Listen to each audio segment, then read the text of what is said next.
ਕੰਚਨ outlook. ਅਸੀਂ ਆਪਣੇ ਜੀਵਨ ਦੇ ਵਿੱਚ ਬਹੁਤ ਵਾਰ ਸਲਾਹ ਮਸ਼ਵਰੇ ਕਰਦੇ ਹਾਂ, ਕਦੇ ਆਪਣੇ ਨਾਲ, ਕਦੇ ਕਿਸੇ ਹੋਰ ਇਨਸਾਨ ਦੇ ਨਾਲ। ਬਹੁਤ ਸਾਰੇ ਅਸੀਂ ਆਪਣੇ ਜੀਵਨ ਦੇ ਵਿੱਚ ਫੈਸਲੇ ਵੀ ਲੈਂਦੇ ਹਾਂ। ਰੋਜ਼ਾਨਾ ਕੋਈ ਨਾ ਕੋਈ ਫੈਸਲਾ ਸਾਨੂੰ ਲੈਣਾ ਪੈਂਦਾ ਹੈ।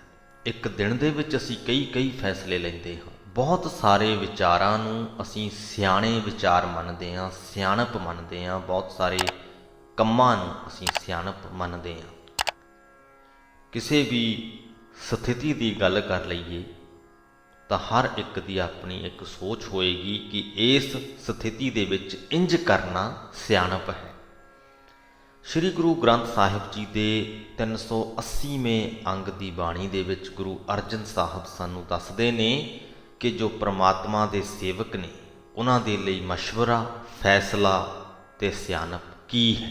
ਤੇ ਦੂਸਰੀ ਸਿੱਖਿਆ ਜੋ ਅੱਜ ਦੀ ਬਾਣੀ ਦੇ ਵਿੱਚੋਂ ਅਸੀਂ ਲੈਣੀ ਹੈ ਜਾਂ ਸਾਨੂੰ ਮਿਲਣੀ ਹੈ, ਉਹ ਹੈ ਕਿ ਜੋ ਨਿੰਦਕ ਹਨ ਉਹ ਨਿੰਦਾ ਕਿਉਂ ਕਰਦੇ ਨੇ, ਤੇ ਜੋ ਸੰਤ ਜਨ ਹਨ ਉਹ ਨਿੰਦਾ ਦਾ ਜਵਾਬ ਕਿੰਝ ਦਿੰਦੇ ਨੇ। ਅੱਜ ਦੀ ਵੀਡੀਓ ਦੇ ਵਿੱਚੋਂ ਮਿਲਣ ਵਾਲੀਆਂ ਸਿੱਖਿਆਵਾਂ ਤੁਹਾਡੇ ਲਈ ਕਾਫੀ ਲਾਭਦਾਇਕ ਹੋਣਗੀਆਂ, ਇਹ ਸਾਡੀ ਉਮੀਦ ਹੈ। ਜੇਕਰ ਇਹ ਵੀਡੀਓ ਤੁਹਾਡੇ ਜੀਵਨ ਦੇ ਵਿੱਚ ਕੁਝ ਵੀ ਚੰਗਾ ਲੈ ਕੇ ਆਵੇ, ਕੋਈ ਚੰਗਾ ਵਿਚਾਰ, ਕੋਈ ਚੰਗੀ ਸਿੱਖਿਆ, ਤਾਂ ਅੱਗੇ ਲੋਕਾਂ ਦੇ ਤੱਕ ਜ਼ਰੂਰ ਪਹੁੰਚਾ ਦਿਓ, ਤਾਂ ਕਿ ਚੰਗਾਈ ਦਾ ਇਹ ਪਾਠ ਅਸੀਂ ਲੋਕਾਂ ਦੇ ਤੱਕ ਪਹੁੰਚਾ ਸਕੀਏ, ਲੋਕਾਂ ਦੇ ਦਿਲਾਂ 'ਤੇ ਛਾਪ ਸਕੀਏ। ਆਓ ਸ਼ੁਰੂ ਕਰਦੇ ਹਾਂ ਅੱਜ ਦੇ ਅੰਗ ਦੀ ਬਾਣੀ ਦੀ ਵਿਆਖਿਆ। ਰਾਗ ਆਸਾ ਘਰ ਪੰਜਵਾਂ, ਮਹਿਲਾ ਪੰਜਵਾਂ। ਇੱਕ ਓੰਕਾਰ ਸਤਿਗੁਰ ਪ੍ਰਸਾਦ। ਭ੍ਰਮ ਮਹਿ ਸੋਈ ਸਗਲ ਜਗਤ, ਧੰਦ ਅੰਧ ਕੋਊ ਜਾਗੈ ਹਰ ਜਨ।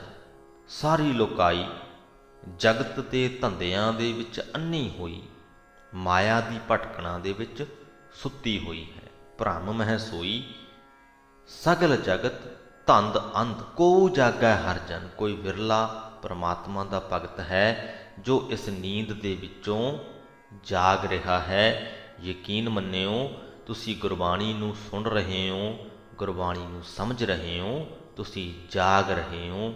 ਤੁਸੀਂ ਉਹ ਵਿਰਲੇ ਭਗਤ ਹੋ ਪਰਮਾਤਮਾ ਦੇ, ਜਿਨ੍ਹਾਂ ਦੀ ਗੱਲ ਇਹਨਾਂ ਪੰਕਤੀਆਂ ਦੇ ਵਿੱਚ ਹੋ ਰਹੀ ਹੈ। ਸ਼ੁਕਰਾਨਾ ਕਰੀਏ ਉਸ ਪਰਮਾਤਮਾ ਦਾ ਜਿਨ੍ਹਾਂ ਨੇ ਸਾਨੂੰ ਉਹਨਾਂ ਵਿਰਲਿਆਂ ਦੇ ਵਿੱਚ ਆਪਣੇ ਭਗਤਾਂ ਦੀ ਸੂਚੀ ਦੇ ਵਿੱਚ ਥਾਂ ਦਿੱਤੀ। ਮਹਾਮੋਹਨੀ ਮਗਨ ਪ੍ਰੀਐ ਪ੍ਰੀਤ ਪ੍ਰਾਨ, ਕੋਊ ਤਿਆਗੈ ਵਿਰਲਾ। ਮਨ ਨੂੰ ਮੋਹ ਲੈਣ ਵਾਲੀ ਇਹ ਮਾਇਆ ਬੜੀ ਬਲੀ ਹੈ, ਬਲਵਾਨ ਹੈ। ਇਹਦੇ ਵਿੱਚ ਸਾਰੀ ਲੋਕਾਈ ਮਸਤ ਹੈ। ਇਹ ਮਾਇਆ ਜੀਵਾਂ ਨੂੰ ਆਪਣੀ ਜਿੰਦ ਨਾਲੋਂ ਵੀ ਪਿਆਰੀ ਲੱਗਦੀ ਹੈ, ਪਰ ਕੋਈ ਵਿਰਲਾ ਹੈ ਜੋ ਇਸ ਮਾਇਆ ਦੀ ਪ੍ਰੀਤ ਨੂੰ ਛੱਡ ਰਿਹਾ ਹੈ। ਚਰਨ ਕਮਲ ਆਨੂਪ ਹਰ ਸੰਤ ਮੰਤ, ਕੋਊ ਲਾਗੈ ਸਾਧੂ। ਪਰਮਾਤਮਾ ਦੇ ਸੋਹਣੇ ਸੁੰਦਰ ਚਰਨਾਂ ਦੇ ਵਿੱਚ, ਸੰਤ ਜਨਾਂ ਦੇ ਉਪਦੇਸ਼ ਵਿੱਚ ਕੋਈ ਵਿਰਲਾ ਗੁਰਮੁਖ ਮਨੁੱਖ ਚਿੱਤ ਜੋੜਦਾ ਹੈ। ਨਾਨਕ ਸਾਧੂ ਸੰਗ ਜਾਗੇ ਗਿਆਨ ਰੰਗ, ਵੱਡ ਭਾਗੇ ਕਿਰਪਾ ਹੈ ਨਾਨਕ। ਕੋਈ ਭਾਗਾਂ ਵਾਲਾ ਮਨੁੱਖ ਜਿਸ ਦੇ ਉੱਪਰ ਪ੍ਰਭੂ ਦੀ ਕਿਰਪਾ ਹੋ ਜਾਏ, ਗੁਰੂ ਦੀ ਸੰਗਤ ਦੇ ਵਿੱਚ ਆ ਕੇ ਗੁਰੂ ਦੇ ਬਖਸ਼ੇ ਗਿਆਨ ਦੇ ਰੰਗ ਵਿੱਚ ਰੰਗ ਕੇ ਮਾਇਆ ਦੇ ਮੋਹ ਦੀ ਨੀਂਦ ਵਿੱਚੋਂ ਜਾਗਦਾ ਹੈ। ਇੱਕ ਓੰਕਾਰ ਸਤਿਗੁਰ ਪ੍ਰਸਾਦ। ਰਾਗ ਆਸਾ ਘਰ ਛੇਵਾਂ, ਮਹਿਲਾ ਪੰਜਵਾਂ। ਜੋ ਤੁਧ ਭਾਵੈ ਸੋ ਪਰਵਾਨਾ, ਸੂਖ ਸਹਿਜ ਮਨ ਸੋਈ। ਕਰਨ ਕਾਰਨ ਸਮਰੱਥ ਅਪਾਰਾ, ਅਵਰ ਨਾਹੀ ਰੇ ਕੋਈ। ਗੁਰੂ ਸਾਹਿਬ ਪ੍ਰਮਾਤਮਾ ਦੇ ਭਗਤਾਂ ਦੇ, ਪ੍ਰਮਾਤਮਾ ਦੇ ਸੇਵਕਾਂ ਦੇ ਸੰਦਰਭ ਤੋਂ ਇਹ ਗੱਲ ਕਰ ਰਹੇ ਨੇ ਕਿ ਜੋ ਕੁਝ ਤੈਨੂੰ ਚੰਗਾ ਲੱਗਦਾ ਹੈ, ਜੋ ਤੁਧ ਭਾਵੈ ਸੋ ਪਰਵਾਨਾ, ਤੇਰੇ ਸੇਵਕਾਂ ਦੇ ਲਈ ਉਹੀ ਸਿਰ ਮੱਥੇ ਪ੍ਰਵਾਨ ਹੁੰਦਾ ਹੈ। ਸੂਖ ਸਹਿਜ ਮਨ ਸੋਏ, ਤੇਰੀ ਰਜ਼ਾ ਉਹਨਾਂ ਦੇ ਮਨ ਵਿੱਚ ਆਨੰਦ ਤੇ ਆਤਮਿਕ ਅਡੋਲਤਾ ਪੈਦਾ ਕਰਦੀ ਹੈ। ਕਰਨ ਕਾਰਨ ਸਮਰੱਥ ਅਪਾਰਾ, ਅਵਰ ਨਾਹੀ ਰੇ ਕੋਈ। ਤੇਰੇ ਸੇਵਕਾਂ ਦੇ ਲਈ ਸਭ ਕੁਝ ਕਰਨ ਵਾਲਾ, ਜੀਵਾਂ ਦੇ ਪਾਸੋਂ ਸਭ ਕੁਝ ਕਰਵਾਉਣ ਵਾਲਾ, ਹਰ ਪ੍ਰਕਾਰ ਦੀ ਤਾਕਤ ਰੱਖਣ ਵਾਲਾ ਬੇਅੰਤ ਪਰਮਾਤਮਾ ਤੂੰ ਹੀ। ਤੇਰੇ ਬਰਾਬਰ ਦਾ ਉਹਨਾਂ ਦੇ ਲਈ ਹੋਰ ਕੋਈ ਹੈ ਹੀ ਨਹੀਂ, ਬਸ ਤੂੰ ਹੀ ਹੈ। तेरे जन रसक रसक गुण गावै। रसक रसक तो भाव रस लै लै के स्वाद दे नाल। हे प्रभु तेरे दास मुड़ मुड़ स्वाद दे नाल तेरे गुण गाते हैं। मसलत मता सियाणप जन की जो तू करै करावै रहाओ। तेरे जनां दे लई तेरे सेवकां दे लई जो कुछ भी तू करदा है ते जीवां दे पासों करवांदा है। ये पंक्ति कि जो कुछ तू करदा है ते जो जीवां दे पासों करवांदा है, जो तू करै करावै। ये पंक्ति ही, ये सिੱਖਿਆ ही, ये विद्या ही तेरे संत जनां दे लई तेरे सेवकां दे लई सलाह मशवरा है, फैसला है ते सियाणप है। ये एक पंक्ति दे विच आउण वाली सिੱਖਿਆ उन्हां दे लई सियाणप। अमृत नाम तुम्हारा प्यारे साध संग रस पाया। तृप्त अकाए सेई जन पूरे सुख निधान हर गाया। हे प्यारे प्रभु तेरे दासां वास्ते तेरा नाम आत्मक जीवन देन वाला है। अमृत नाम तुम्हारा प्यारे साध संग रस पाया। वो साध संगत दे विच बैठ के तेरे नाम दा रस माणदे हन। जिन्हां ने सुखां दे खजाने हरि प्रभु दी सिफत सलाह की, वो मनुख गुणा दे नाल भरपूर हो गए, संपूर्ण हो गए, माया दी तृष्णा वल्लों रज गए। तृप्त अकाए सेई जन पूरे सुख निधान हर गाया। जाको टेक तुम्हारी स्वामी ताको नाही चिंता। हे प्रभु हे स्वामी हे मालक जिन्हां मनुखां नूं तेरा आसरा है उन्हां नूं कोई चिंता नहीं है।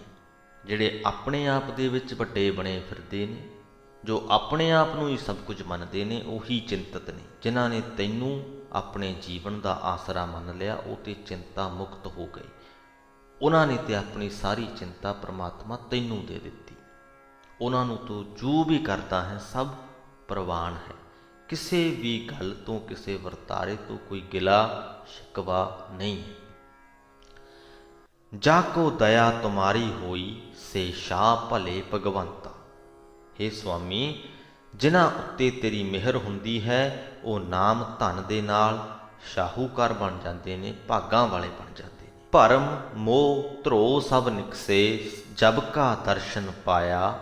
वर्तन नाम नानक सच कीना हर नामे रंग समाया। हे नानक आख के जदों कोई मनुख परमात्मा का दर्शन कर लेंदा है उहदे अंदरों भटकना मोह ठगियां आदि सारे विकार निकल जाते हैं।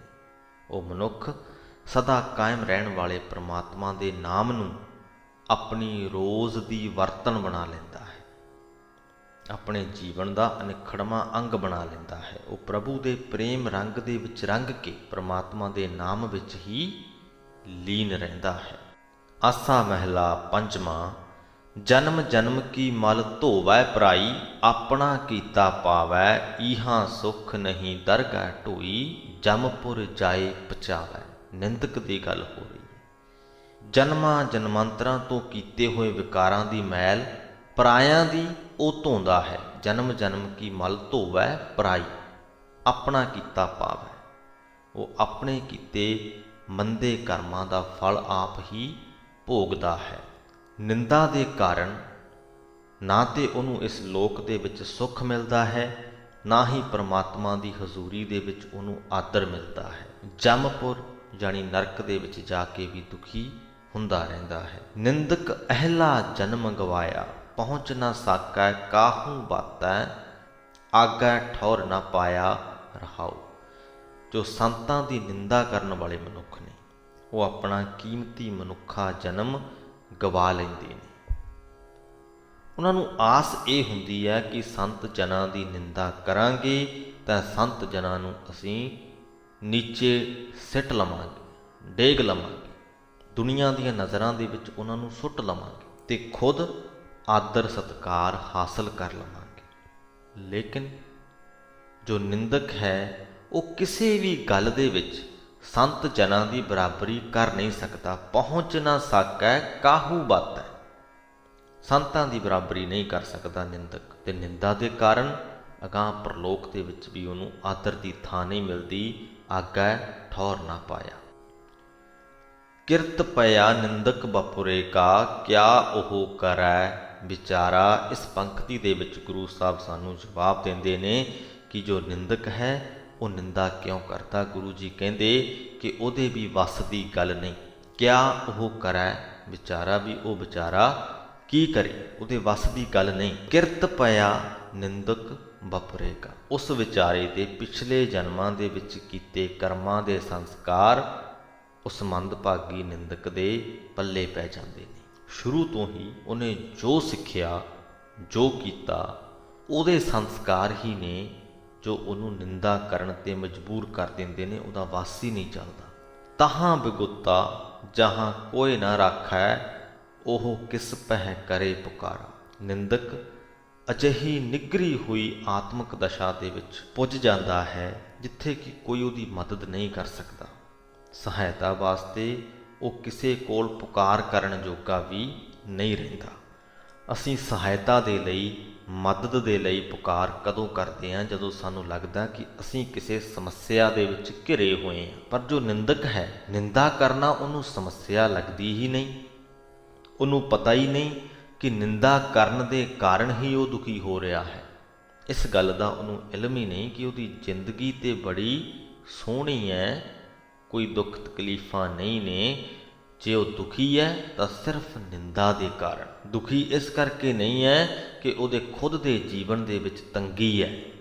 दुखी इस करके है कि जिहदी वो निंदा कर रहा है उहदे जीवन दे विच सुख उहनूं नज़र आउंदा है, इस करके दुखी है। तो ये गल वो किसी नूं दस दे सकदा नहीं। पहली गल तो उहदे खुद के दिमाग दे विच भी ये गल नहीं आउंदी कि वो निंदा के कारण दुखी है। ते दूजी गल जे आ भी जावे तो किसी को दस्सण जोगा नहीं कि वो क्यों दुखी है, इस डरों कि अगला मजाक भी उड़ा सकता है, झाड़ भी पा सकता है। सो किस पह करे पुकारा, किदे कोल ओह पुकार करे सहायता वास्ते। निंदक की गत कत हूँ नाही खसमै एवै भाना। जो जो निंद करे संतन की त्यो संतन सुख माना। हुण दूसरा सवाल कि जेकर संत जनां दी कोई निंदा करता है तो संत जन उन्होंने किस प्रकार लैंदे ने, उहदे ते की एक्शन लैंदे ने, करदे की ने। पहलां ते गुरु साहब सानू दसदे ने कि खसम प्रभु की रजा इउं ही है कि संतां दी निंदा करन वाले दी उच्ची आत्मक अवस्था नहीं हो सकती। वो चाह के भी उच्ची आत्मक अवस्था हासिल नहीं कर सकता। निंदक की गत कतू नाही खसमै एवै पाना। इंज ही पाउंदा है परमात्मा नूं, इंज ही चंगा लगदा है। ज्यों ज्यों कोई मनुख संत जनां दी निंदा करदा है तो संत जन उन्होंने इस प्रकार लैंदे ने कि उस निंदा दे विचों अपणियां खामियां लभण दी कोशिश करदे ने। क्योंकि जो निंदक है, निंदा की है, किसी की बुराई करनी, किसी दियां बुराइयां नूं किसी दूसरे दे कोल दसणा। जे संत जनां दियां बुराइयां नूं कोई दूसरे दे कोल दस रहा है, बेशक वो बुराइयां सही ने या नहीं, क्योंकि अक्सर जो निंदक हुंदा है वो गल बना लैंदा है, गल हुंदी नहीं। दूजे दे विच बुराई कोई हुंदी नहीं, वो बना लैंदा है। पर फिर भी संत जन उहदी गल नूं ध्यान दे नाल सुणदे ने कि पता ते चले ये मेरे विच किहड़ियां बुराइयां कढ रहा है। साडे लई मौका है, जेकर साडी कोई बुराई कर रहा है, निंदा कर रहा है, तो साडे लई एक मौका है अपनियां बुराइयां तो जाणू होण दा ते उन्हां नूं दूर करन दा। संत जन इसे मौके नूं ही संभाल लैंदे ने। वो निंदक दी गल नूं बड़े ध्यान दे नाल सुणदे ने। अपनियां बुराइयां, जो निंदक उन्हां दियां बुराइयां कर रहा है, उन्हां नूं नोट करदे ने, फिर खुद सोचदे ने, पड़ताल करदे ने अपने आत्मक जीवन दी कि वाकई मेरे विच ये बुराइयां हन ਜਾਂ नहीं। जे तो उन्होंने लगता है कि हाँ यार वाकया ही मेरे अंदर ये बुराई है तो उन्होंने वो दूर करनगे। जेकर लगता है कि नहीं ये बुराई मेरे अंदर नहीं है, निंदक ने बना लई है सिर्फ निंदा करन दे वास्ते, तो वो हस के अपने जीवन दे विच अगां वध जाणगे।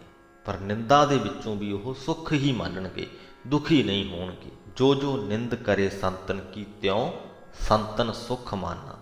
संतां टेक तुम्हारी स्वामी तू संतन का सहाई। हे मालक प्रभु तेरे संतां नूं जीवन की अगवाई वास्ते ਸਦਾ ਤੇਰਾ ਆਸਰਾ ਰਹਿੰਦਾ ਹੈ। ਉੱਚਾ ਜੀਵਨ ਪ੍ਰਾਪਤ ਕਰਨ ਦੇ ਵਿੱਚ ਤੂੰ ਸੰਤ ਜਨਾਂ ਦਾ ਸਹਾਈ ਵੀ ਬਣਦਾ ਹੈ, ਮਦਦਗਾਰ ਵੀ ਬਣਦਾ ਹੈ। ਕਹੋ ਨਾਨਕ ਸੰਤ ਹਰ ਰਾਖੇ, ਨਿੰਦਕ ਦੀਏ ਰੁੜਾਈ।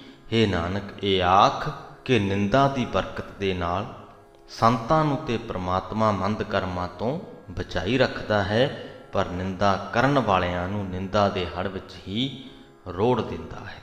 ਸੋ ਉਮੀਦ ਕਰਦੇ ਹਾਂ ਕਿ ਵੀਡੀਓ ਦੀ ਸ਼ੁਰੂਆਤ ਦੇ ਵਿੱਚ ਜੋ ਸਵਾਲ ਪਾਏ ਗਏ ਸਨ, ਉਹਨਾਂ ਦੇ ਉੱਤਰ ਅੱਜ ਦੀ ਗੁਰਬਾਣੀ ਦੇ ਵਿੱਚੋਂ ਤੁਹਾਨੂੰ ਜ਼ਰੂਰ ਮਿਲ ਗਏ ਹੋਣਗੇ। ਸਭ ਤੋਂ ਵੱਡੀ ਗੱਲ ਤੇ ਕਿ ਜੇਕਰ ਸਾਡੀ ਕੋਈ ਨਿੰਦਾ ਕਰੇ, ਉਹਦੇ ਤੋਂ ਅਸੀਂ ਚਿੰਤਤ ਨਾ ਹੋਈਏ, ਦੁਖੀ ਨਾ ਹੋਈਏ। ਸਾਡੇ ਲਈ ਉਹ ਇੱਕ ਬਹੁਤ ਖੂਬਸੂਰਤ ਮੌਕਾ ਹੈ ਆਪਣੇ ਆਤਮਿਕ ਜੀਵਨ ਨੂੰ ਹੋਰ ਉੱਚਾ ਕਰਨ ਦਾ, ਆਪਣੇ ਜੀਵਨ ਨੂੰ ਹੋਰ ਸੁਖਾਲਾ ਕਰਨ ਦਾ। ਬੜੇ ਧਿਆਨ ਦੇ ਨਾਲ ਆਪਣੇ ਨਿੰਦਕ ਦੀ ਗੱਲ ਸੁਣੀਏ, ਪਤਾ ਕਰੀਏ ਕਿ ਸਾਡੇ ਵਿੱਚ ਉਹ ਕਿਹੜੀਆਂ ਬੁਰਾਈਆਂ ਕੱਢ ਰਿਹਾ ਹੈ। ਫਿਰ ਉਹਨਾਂ ਬੁਰਾਈਆਂ ਨੂੰ ਵਾਚੀਏ, ਆਪਣੇ ਜੀਵਨ ਨੂੰ ਉਹਨਾਂ ਦੀ ਕਸੌਟੀ ਦੇ ਉੱਤੇ ਵਾਚੀਏ ਕਿ ਕੀ ਸਾਡੇ ਵਿੱਚ ਵਾਕਿਆ ਹੀ ਉਹ ਬੁਰਾਈਆਂ ਹਨ ਜਾਂ ਨਹੀਂ। ਜੇ ਹਨ ਤੇ ਉਹਨਾਂ ਨੂੰ ਦੂਰ ਕਰੀਏ, ਆਪਣੇ ਜੀਵਨ ਨੂੰ ਇੱਕ ਸਟੈਪ ਹੋਰ ਉੱਚਾ ਕਰ ਲਈਏ। ਜੇ ਨਹੀਂ ਨੇ ਤੇ ਹੱਸ ਕੇ ਟਾਲ ਦਈਏ ਜੀਵਨ ਦੇ ਵਿੱਚ, ਤਾਂ ਵੀ ਅੱਗੇ ਵੱਧ ਜਾਈਏ। ਇੱਥੇ ਹੀ ਅੱਜ ਦੀ ਵੀਡੀਓ ਦੀ ਸਮਾਪਤੀ ਕਰਦੇ ਹਾਂ। ਫਤਿਹ ਕਬੂਲ ਕਰੋ ਜੀ। ਵਾਹਿਗੁਰੂ ਜੀ ਕਾ ਖਾਲਸਾ, ਵਾਹਿਗੁਰੂ ਜੀ ਕੀ ਫਤਿਹ।